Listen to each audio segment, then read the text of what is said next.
Shalom, selamat pagi Bapak Ibu yang kami kasihi. Dimanapun Anda berada saat ini, mari kita siapkan hari kita untuk memuji Tuhan karena hari ini adalah hari Sabat. Bersyukurlah kepada Tuhan karena Tuhan masih mengizinkan kita untuk menikmati hadirannya pada pagi hari. Mari Bapak Ibu kita siapkan hati, kita berdoa bersama-sama. Bapa di dalam surga, kami mengucap syukur dan terima kasih untuk pagi hari ini. Semuanya indah pada waktunya yang Tuhan berikan kepada kami. Terima kasih untuk perlindungan dan juga penjagaan Tuhan dalam kehidupan kami dari hari ke hari. Sebab kami tahu bahwa Engkau adalah Allah pelindung bagi kami. Engkau adalah Allah penolong bagi hidup kami. Terima kasih ya Bapa untuk pagi hari ini. Kami siapkan hati kami Tuhan untuk melayani Engkau, Raja di atas segala raja, Tuhan di atas segala Tuhan. Inilah hati kami Tuhan Yesus. Ampuni segala dosa-dosa kami, ampuni segala pelanggaran-pelanggaran kami Tuhan. Layakkan kami untuk menghampiri tahta-Mu pada pagi hari ini. Perkenankan setiap pujian penyembahan kami Tuhan yang menjadi kudus di hadapan-Mu. Terima kasih ya Bapa. Kami siapkan hati kami Tuhan untuk mengucap syukur atas segala kebaikan yang Tuhan berikan kepada kami. Terima kasih ya Bapa. Hanya di dalam nama Tuhan Yesus kami mengucap syukur. Haleluya. Amin. Mari Bapak Ibu kita naikkan pujian, ku bersyukur Bapa.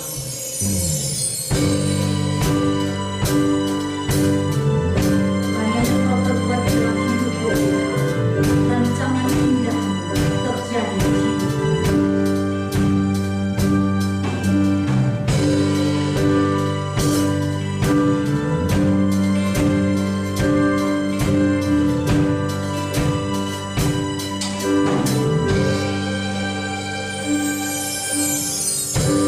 Banyak yang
menyerahkan hidup kami Tuhan di dalam genggaman tangan. Allah Roh Kudus, bekerjalah sebebas-bebasnya di tempat ini maupun di rumah-rumah saudara-saudari kami yang saat ini memuja dan memuji. Terima kasih ya Bapa. Kami mau siapkan hati kami Tuhan untuk mendengarkan firman. Terima kasih Tuhan Yesus. Terima kasih Allah Kudus. Kami mau menyambut firman dengan hati yang sukacita. Hanya di dalam nama Tuhan Yesus, mari kita sama-sama katakan amin.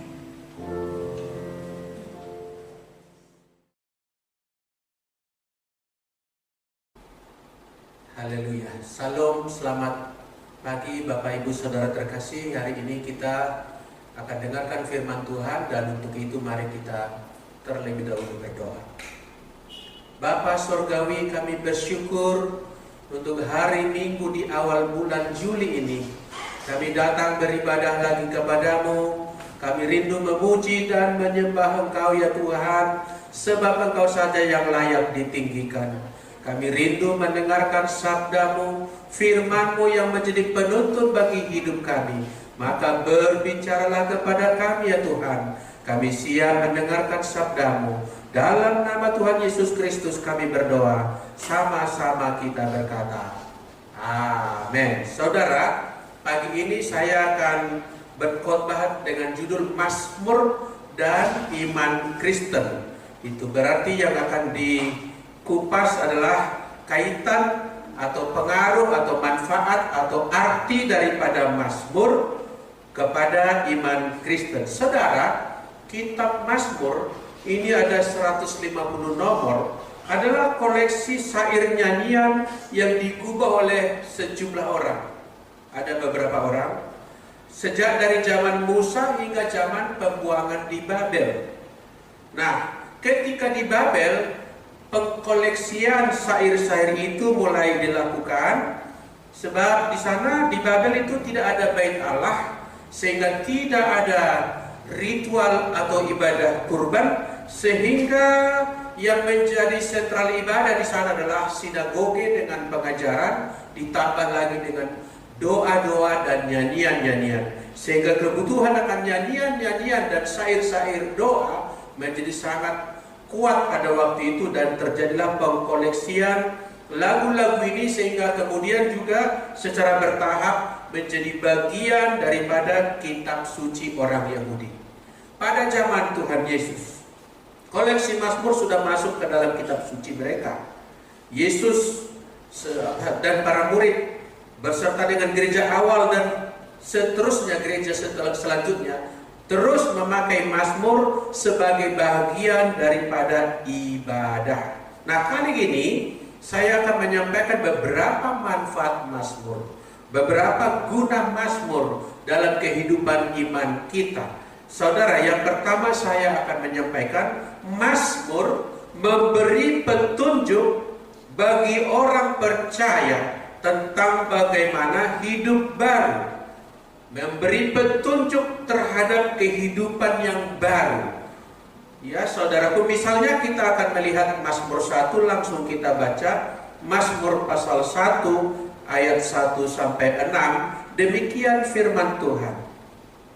Berbahagialah orang yang tidak berjalan menurut nasihat orang fasik, yang tidak berdiri di jalan orang berdosa, dan yang tidak duduk dalam kumpulan pencemooh. Tetapi yang kesukaannya ialah Taurat Tuhan, dan merenungkan Taurat itu siang dan malam.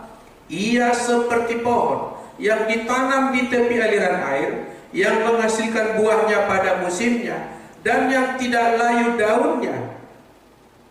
Apa saja yang diperbuatnya berhasil. Ayat 4 sampai 6 adalah perbandingan atau kontrasnya, yaitu bukan demikian orang fasik, mereka seperti sekam yang ditiupkan angin, sebab itu orang fasik tidak akan tahan dalam penghakiman, begitu pula orang berdosa dalam kumpulan orang benar.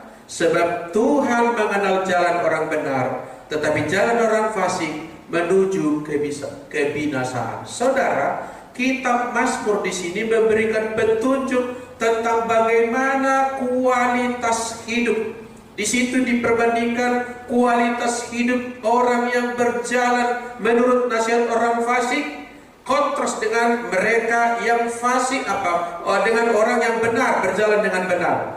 Orang fasik tadi menuju kebinasaan dan orang benar tadi berjalan menuju apa saja yang diperbuatnya berhasil. Mazmur ini menjadi petunjuk hidup bahwa kita kalau mau mencapai tujuan, apa yang kita buat berhasil, maka tadi Mazmur memberikan petunjuk bagaimana jalan ke sana. Ialah kita tidak berjalan menurut nasihat orang fasik, tidak berdiri di jalan orang berdosa, tidak duduk di dalam kumpulan pencemooh. Saudaraku, setiap orang membutuhkan nasihat dari orang lain, pendapat atau masukan daripada orang lain. Pertanyaannya, kita menjalani hidup mendengarkan nasihat siapa? Petunjuk siapa yang kita dengarkan, yang kita hiraukan, yang kita gubris atau mungkin juga menjadi pegangan kita? Saudaraku, pendapat siapa yang menyukakan hati kita? Orang fasik mempunyai jalan juga, orang fasik memberikan nasihat juga, orang fasik juga bisa memberikan dorongan-dorongan tertentu yang mungkin berupa jalan yang dianggapnya jalan pendek menuju keberhasilan, jalan pendek menuju tingkat atau tangga tinggi. Itu mungkin mereka mempunyai jalan juga, tetapi tentu saja firman tadi berkata Mazmur ini ujungnya itu menuju kebinasaan. Jadi kualitas hidup sangat kontras antara orang benar dengan orang yang fasik. Saudaraku, nasihat siapa yang kita dengarkan? Katakanlah misalnya kita dalam hal mendidik anak, kita mengikuti nasihat siapa dalam mendidik anak kita? Ada orang dunia ini memberikan nasihat kepada anak kita, kita harus mempedulikan mereka sebegitu rupa dan menuruti apa maunya. Beberapa ajaran juga mengatakan anak tidak bisa diberikan hukuman, tidak diberikan penalti.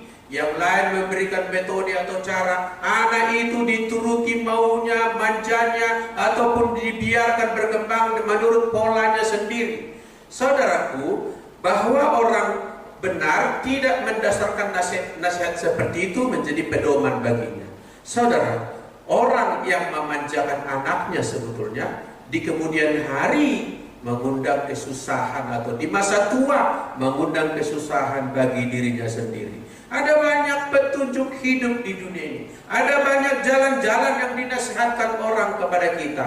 Firman Tuhan ini berkata, Mazmur yang dinyanyikan ini berkata, nasihat orang fasik tidak patut kita dengarkan, walaupun itu merupakan jalan yang mudah. Apa yang harus kita lakukan? Mazmur ini berkata, kita harus memiliki kesukaan, yaitu kesukaan terhadap Taurat Tuhan, merenungkannya siang dan malam. Saudara yang dikasihi Tuhan, Mazmur dalam 150 nyanyian ini menyediakan sangat banyak petunjuk kehidupan. Barang siapa menyukai petunjuk hidup itu dan menjalani hidupnya atas dasar petunjuk atau rambu itu, maka dia akan menjadi seperti pohon yang ditanam di tepi aliran air, menghasilkan buah pada musimnya, tidak layu daunnya, dan apa yang diperbuatnya berhasil. Yang kedua, saudaraku, manfaat Mazmur bagi iman kita ialah Mazmur memberikan kepada kita penuntun menghadapi kesusahan. Penuntun menghadapi kita kesusahan. Apa maksudnya ini? Begini saudaraku, bahwa di dalam kehidupan, katakan tadi, dalam jalan menuju keberhasilan, bukannya jalan tanpa ada masalah di tengah jalan. Ada masalah, ada kesusahan, ada tantangan. Lalu Mazmur ini pun yang digubah oleh orang-orang sejak dari zaman Musa sampai zaman pembuangan itu memberikan, kalau kita dalami, kita simak, kita perhatikan baik-baik, maka di dalam Mazmur kita menemukan begitu banyak lantunan syair ini memberikan penuntun atau petunjuk kepada kita bagaimana kita menghadapi kesusahan kita, menghadapi tantangan kita, menghadapi bila mana ada katakanlah tekanan-tekanan kehidupan. Contohnya saya pilihkan dari Mazmur 42. Mazmur 42 misalnya dikatakan di sana di ayat yang keempat, air mataku menjadi makananku siang dan malam, karena sepanjang hari orang berkata kepadaku, di mana Allahmu? Ada tekanan tertentu dari orang sekitar daripada pemazmur ini yang mulai menuding kepadanya, di mana Allahmu? Katanya kamu adalah seorang penyembah Allah, katanya kamu seorang yang memuja dan melayani Allah, tetapi kamu itu berada dalam persoalan dan kenapa tidak ditolong? Di mana Allahmu? Ada kesusahan yang dihadapi oleh pemazmur waktu itu. Nah, Mazmur itu sendiri memberikan petunjuk bagaimana menghadapi kesusahan itu, yaitu misalnya kita lihat di ayat yang ke-6, mengapa engkau tertekan hai jiwaku dan gelisah di dalam diriku? Lalu jawabannya, berharaplah kepada Allah. Jadi ada petunjuk, berharaplah kepada Allah. Sekalipun orang lain mulai menuding dan meragukan, berharaplah kepada Allah, sebab aku akan bersyukur lagi kepadanya, penolongku dan Allahku. Saudara yang dikasihi Tuhan, ketika kita menghadapi kesusahan, kadangkala kita mulai mencari pertolongan, maka pertolongan yang sejati ialah datang dari Allah itu sendiri. Mazmur ini mengatakan berharaplah kepada Allah. Pertanyaannya, kalau kita sedang berkesusahan, apa yang paling kita harapkan? Siapa yang kita harapkan? Siapa yang kita nantikan akan memberikan solusi bagi kita? Firman ini berkata, jadikanlah Allah pokok pengharapan. Amin, saudaraku. Jadikanlah Tuhan sebagai pokok atau sumber pengharapan. Bahwa sekitar kita ini ada banyak sekali yang kita harapkan, belum tentu memberikan jawaban yang sebenarnya, belum tentu memberikan solusi yang tepat. Dan Mazmur ini mengatakan berharaplah kepada Allah. Artinya orang beriman dilarang berputus asa dalam keadaan tekanan apapun juga. Dilarang berkeputusasaan. When you feel heavy burden, ketika engkau merasakan beban yang berat, mengalami tekanan hidup, Mazmur menyerukan, berharaplah kepada Allah. Mazmur, saudaraku, adalah syair yang dinyanyikan atau dilantunkan. Dengan dilantunkan itu, dengan dinyanyikan itu, Mazmur tadi bisa menanamkan satu nilai, menanamkan pokok yang kuat, menanamkan suatu energi ke dalam diri kita, suatu keyakinan, berharaplah kepada Allah. Mazmur memberikan kepada kita petunjuk bagaimana menjalani hidup baru. Yang kedua, memberikan petunjuk bagaimana menghadapi kesusahan kita. Yang ketiga, coba kita lihat Mazmur nomor 62. Mazmur nomor 62, saya akan baca beberapa ayat. Ayat 2, ayat 3, kemudian nanti dilanjut kepada ayat yang ke-6.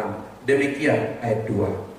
Hanya dekat Allah saja aku tenang, daripadanya lah keselamatanku. Hanya dialah gunung batuku dan keselamatanku, kota bentengku, aku tidak akan goyah. Ayat 6. Hanya pada Allah saja kiranya aku tenang, sebab daripadanya lah harapanku. Hanya Dialah gunung batuku dan keselamatanku, kota bentengku, aku tidak akan goyah. Saudaraku, pertanyaan juga yang patut kita tujukan kepada diri kita.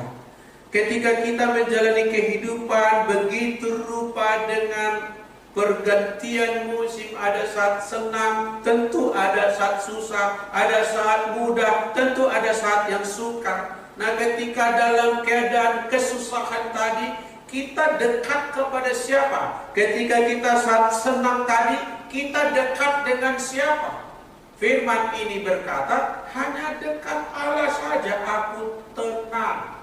Kita bisa memiliki begitu banyak orang dekat dengan kita, tetapi pemazmur berkata, hanya dekat Allah saja jiwaku tenang. Saudara yang dikasihi oleh Tuhan, siapakah orang dekat kita? Itu menentukan apakah kita menerima suatu ketenangan yang benar, apakah ketenangan yang sungguh-sungguh memberikan damai di dalam hidup kita, atau hanya ketenangan yang semu, ketenangan sesaat, hiburan-hiburan yang palsu. Saudara, ketenangan tidak dapat kita dapatkan dari usaha kita sendiri, sebab sumber ketenangan itu ialah Tuhan Allah. Maka berarti pertanyaan berikutnya adalah, apakah kita dekat dengan Allah? Apakah kita sungguh-sungguh dekat dengan Allah? Atau jangan-jangan hanya merasa dekat dengan Allah? Mungkin banyak alat deteksi yang bisa kita buat untuk menemukan apakah kita dekat dengan Allah. Misalnya dengan pertanyaan, apakah kita menjalani hari-hari kita penuh dengan kekhawatiran? Kalau kita menjalani kehidupan penuh dengan kekhawatiran, itu menjadi pertanda, itu menjadi penanda bahwa kita tidak dekat dengan Allah. Sebab orang yang dekat dengan Allah itu tenang, walau ada persoalan, walau ada kesusahan, walau ada duka cita dan silih berganti bersalah di dalam kehidupan, dia menjadi tenang. Berarti kalau kita tidak tenang, barangkali persoalannya adalah karena kita kurang dekat dengan Allah. Jadi saudaraku, bahwa berada dekat dengan Allah itu bukanlah sesuatu yang tidak dapat dibuktikan, bukanlah sesuatu yang tidak dapat dilihat tanda-tandanya. Tanda-tandanya ada. Tanda-tandanya ialah perasaan tenang. Tenang bukan karena masalah sudah selesai, tenang bukan karena masalah sudah tidak ada lagi. Tenang karena aku tahu dan aku kenal dengan siapa aku berjalan. Aku kenal Allahku, Dia sanggup menolong. Aku kenal Allahku, rancangannya adalah pasti rancangan yang terbaik. Dia tidak akan membiarkan kita dan tidak akan meninggalkan kita. Amin, saudaraku. Saudara yang dikasihi Tuhan, Mazmur itu sebetulnya mau kita perlu dalami, perlu nyanyikan, perlu digubah banyak lagu dari kitab Mazmur. Kenapa? Karena kitab Mazmur itu menyediakan begitu banyak sarana bagi pertumbuhan rohani kita, memberikan petunjuk bagaimana menjalani hidup baru, memberikan petunjuk bagaimana menghadapi kesusahan, memberikan petunjuk bagaimana memiliki hidup yang damai dan tenang, dan banyak sekali manfaat yang kita temukan dari kitab Mazmur. Bahkan juga Mazmur itu bisa menjadi sarana menyatakan, mengekspresikan kuasa Allah, sebab ada kuasa Allah dalam pujian orang benar. Yang berikutnya, coba kita lihat Mazmur 51 untuk kita melihat apa saja manfaat daripada Mazmur ini bagi iman Kristen. Mazmur 51 ayat yang ketiga. Kasihanilah aku ya Allah menurut kasih setiamu, hapuskanlah pelanggaranku menurut rahmatmu yang besar, bersihkanlah aku seluruhnya dari kesalahanku, dan tahirkanlah aku dari dosaku. Sebab aku sendiri sadar akan pelanggaranku, aku senantiasa bergumul dengan dosaku. Terhadap engkau sajalah aku telah berdosa dan melakukan apa yang kau anggap jahat, supaya ternyata engkau adil dalam putusanmu, bersih dalam penghukumanmu. Sesungguhnya dalam kesalahan aku diperanakan, dalam dosa aku dikandung ibu. Coba kita lihat ayat ke-7 ini. Dalam kesalahan aku diperanakan, dalam dosa aku dikandung ibu. Berarti kalau ditanyakan, sejak kapankah seseorang dinyatakan Allah sudah berdosa? Maka jawabannya adalah sejak dari rahim ibu, sejak dari kandungan ibu kita telah berdosa. Apa artinya ini? Mazmur menyediakan suatu ajaran, memberikan doktrin kepada kita, memberikan pengajaran kepada kita bahwa sesungguhnya kitalah manusia yang berdosa, bukan setelah kita remaja, bukan setelah kita pemuda, bukan setelah kita dewasa atau tua. Justru keberdosaan kita sudah menjadi kodrat kita sejak dari rahim ibu kita. Tapi juga kitab Mazmur ini tidak hanya memposisikan kita berada dalam status berdosa, tapi juga menyediakan jalan keluar. Jalan keluarnya itu ialah misalnya ayat yang kelima, sebab aku sadar akan pelanggaranku, aku senantiasa bergumul dengan dosaku. Ini dia persoalannya, ini dia masalah yang dihadapinya. Lalu kemudian ayat 8, sesungguhnya engkau berkenan akan kebenaran dalam batin, dan dengan diam-diam engkau memberitahukan hikmat kepadaku. Ada hikmat yang disediakan oleh Allah bagi orang yang berdosa tadi. Jadi dosa tidak memvonis kita permanen tanpa jalan keluar. Ada jalan keluarnya, ada yang bisa disediakan oleh Allah bagi kita. Sebab orang yang berbahagia menurut firman Allah ialah ayat 3, kasihanilah aku menurut kasih setiamu, hapuskanlah pelanggaranku menurut rahmatmu yang besar. Artinya apa saudaraku? Allah yang tahu sejak awal manusia itu sudah berada dalam status berdosa, dia pun menyediakan sarana, menyediakan anugerah, menyediakan jalan keluar bagi orang yang berdosa. Jadi saudaraku, Mazmur ini begitu banyak manfaatnya, memberikan pengajaran tentang kita berdosa, tapi juga memberikan pengajaran tentang betapa rahmat Allah yang besar itu, kasih sayang Allah itu, kasih setia Allah itu. Di dalamnya lah dosa kita dihapuskan.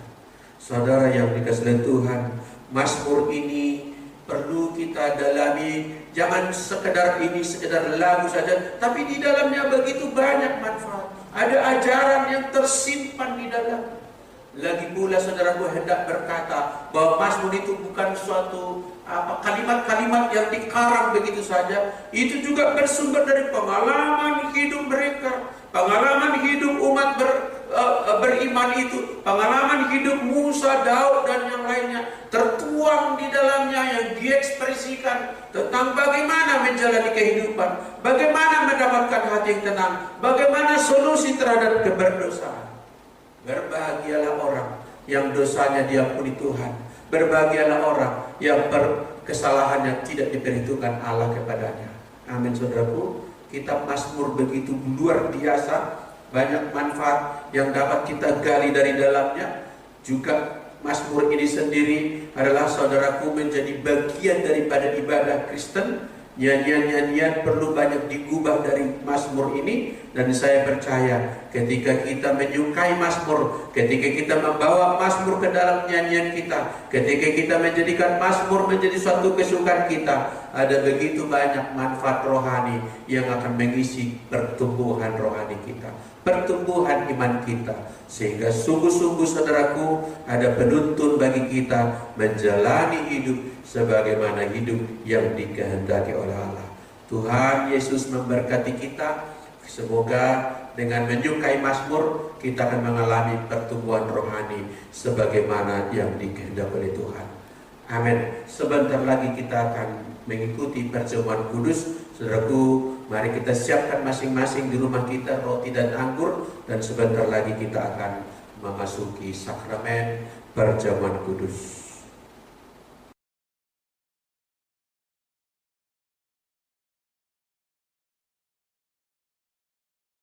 Haleluya, kita akan memasuki perjamuan kudus Bapak Ibu Saudara terkasih. Sebelum menerimanya, mari kita dengarkan bacaan firman Tuhan. Saya ambil dari Yohanes pasal 6 ayat yang ke-58. Yohanes pasal 6 ayat 58. Demikian firman Tuhan. Inilah roti yang telah turun dari surga. Bukan roti yang telah Inilah roti yang turun dari surga, bukan roti seperti yang dimakan nenek moyangmu dan mereka telah mati. Barang siapa makan roti ini, ia akan hidup selama-lamanya. Saudaraku, roti yang dimakan oleh nenek moyang mereka itu menunjuk kepada manna yang diturunkan Tuhan selama perjalanan mereka di padang gurun. Dari Mesir menyeberang Laut Merah di padang gurun menuju ke tanah Kanaan, mereka mendapatkan makanan yang diturunkan dari langit oleh Allah berupa roti manna. Nah, Yesus berkata roti yang akan diberikan dia bukanlah seperti roti yang dimakan nenek moyang mereka, di mana nenek moyang mereka itu makan roti itu dan tetap mati. Tetapi roti yang diberikan Yesus adalah roti yang memberikan hidup. Sebab dikatakan barang siapa makan roti ini, ia akan hidup selama-lamanya. Hidup yang dimaksudlah hidup kekal, hidup yang abadi, bukan hidup di dalam jasmani. Sehingga sesungguhnya perjamuan kudus bukanlah makanan untuk jasmani kita, bukan makanan untuk tubuh kita, melainkan makanan rohani, makanan untuk hidup yang kekal, makanan untuk hidup yang selama-lamanya. Maka kita memakannya tidak seperti makan biasa begitu rupa, tapi memakannya sebagai makanan sakramental, makanan yang mempersekutukan kita dengan janji anugerah di dalam Kristus. Sebab Kristuslah roti hidup itu sendiri, Kristuslah dengan darahnya yang menebus kita, menjadikan kita ciptaan yang baru, hidup kekal selama-lamanya. Haleluya. Mari kita siapkan roti dan anggur kita. Marilah kita berdoa menguduskannya. Terima kasih Tuhan, di hadapan kami ada roti dan anggur atau sirup. Kiranya Tuhan menaruh rahmat-Mu turun atasnya, memberkatinya sehingga kami menerimanya, memakan dan meminumnya sebagai sarana persekutuan kami dengan tubuh dan darah Kristus secara ajaib. Kami berdoa di dalam nama Tuhan Yesus Kristus. Haleluya. Amin. Saudaraku, mari kita bangkit berdiri. Kita akan mengangkat roti di tangan kanan kita dan dengarkanlah firman Tuhan yang menguduskannya menjadi tubuh Kristus bagi kita. Sebab apa yang telah kuteruskan kepadamu telah aku terima dari Tuhan, yaitu bahwa Tuhan Yesus pada malam waktu ia diserahkan mengambil roti, dan sesudah itu ia mengucap syukur atasnya, ia memecah-mecahkannya dan berkata, inilah tubuhku yang diserahkan bagi kamu, perbuatlah ini menjadi peringatan akan aku. Apakah saudara percaya tubuh Kristus telah menderita di kayu salib? Itu adalah untuk menebus pelanggaran, menebus dosa-dosamu. Yang percaya dengan iman, makanlah, inilah tubuh Yesus Kristus yang menghapus dosa kami.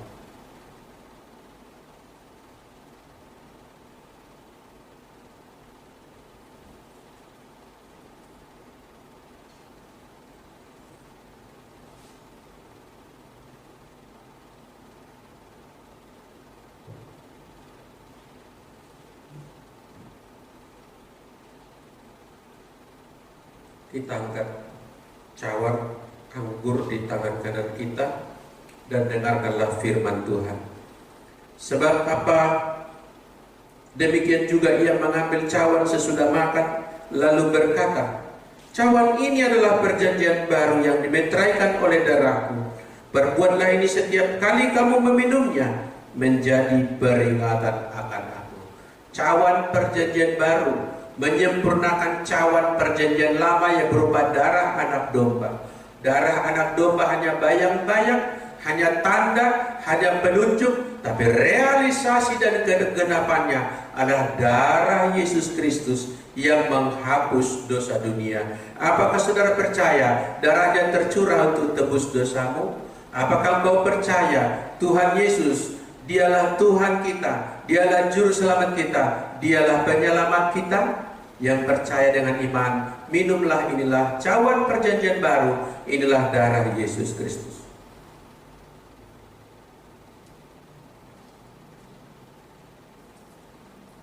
Haleluya. Haleluya. Sebab setiap kali kamu makan roti ini dan minum cawan ini, kamu memberitakan kematian Tuhan sampai Ia datang. Saudaraku, orang yang menerima tubuh dan darah Kristus disebut saksi Kristus. Berarti sakramen itu adalah juga panggilan bagi kita untuk menjadi alat kesaksian, untuk bersaksi, memberitahukan Tuhan Yesus yang telah mati dan bangkit bagi kita. Masa anugerah kita isi untuk masa bersaksi sampai Kristus datang yang kedua kali. Amin. Mari kita berdoa. Terima kasih Tuhan untuk ibadah kami, perjamuan kudus yang kami terima pada hari ini, sehingga melaluinya kami bersekutu dengan Tuhan Yesus, menyatu dengan Dia dalam hidup yang kekal, dan kami disebut anak-anak Allah, anak-anak yang telah dikuduskan, telah ditebus dari dosa-dosa, ditebus dengan darah yang mahal, darah Yesus Kristus, dan kami bersyukur oleh karenanya. Ada kepastian bagi kami, ada janji Allah yang pasti digenapi bagi kami, ialah kami akan dibangkitkan pada akhir zaman, ialah kami akan menerima hidup yang kekal. Terima kasih Tuhan, terima kasih. Kami juga percaya Tuhan, ketika tubuh dan darah-Mu menyatu dengan kami, maka Engkau ada di dalam kami juga menghalau segala kelemahan dan sakit penyakit kami. Engkau menguduskan, Engkau menyembuhkan, Engkau menguatkan. Bahkan kami percaya Engkaulah Allah yang memberkati kami. Yesus Kristus ada di dalam kami, maka siapakah lawan kami? Ketika kami lemah, sesungguhnya bersama dengan Dia, di dalam Dia kami menjadi kuat. Terima kasih Tuhan buat firman-Mu. Terima kasih buat sakramen perjamuan kudus. Bagi Tuhanlah segala pujian, hormat dan kemuliaan selama-lamanya. Demi nama Yesus Kristus kami telah berdoa. Haleluya. Amin.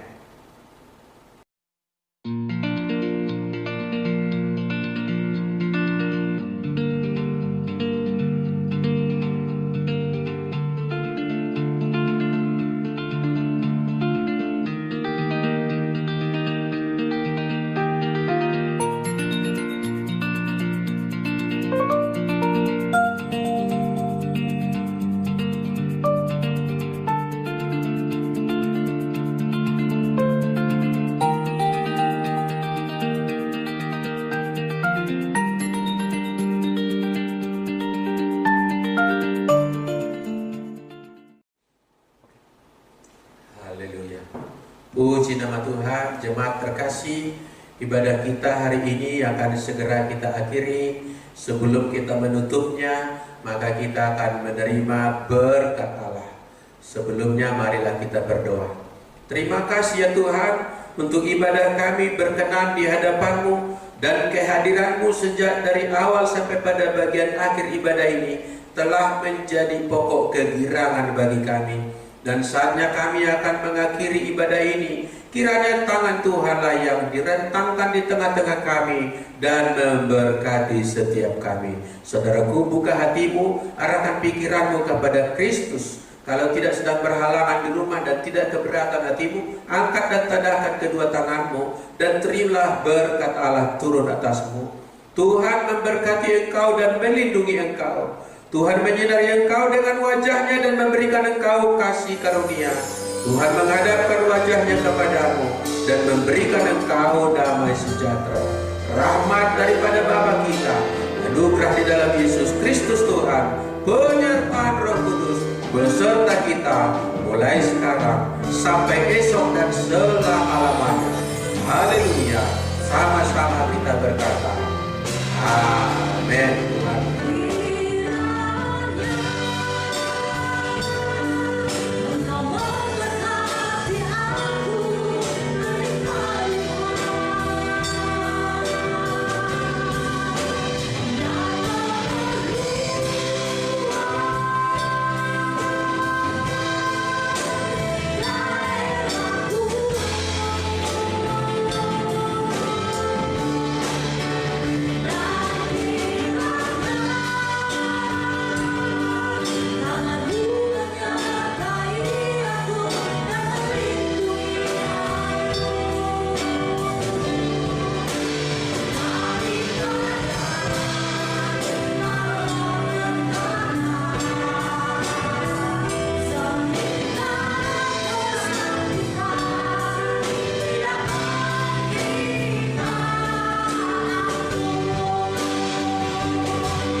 Shalom.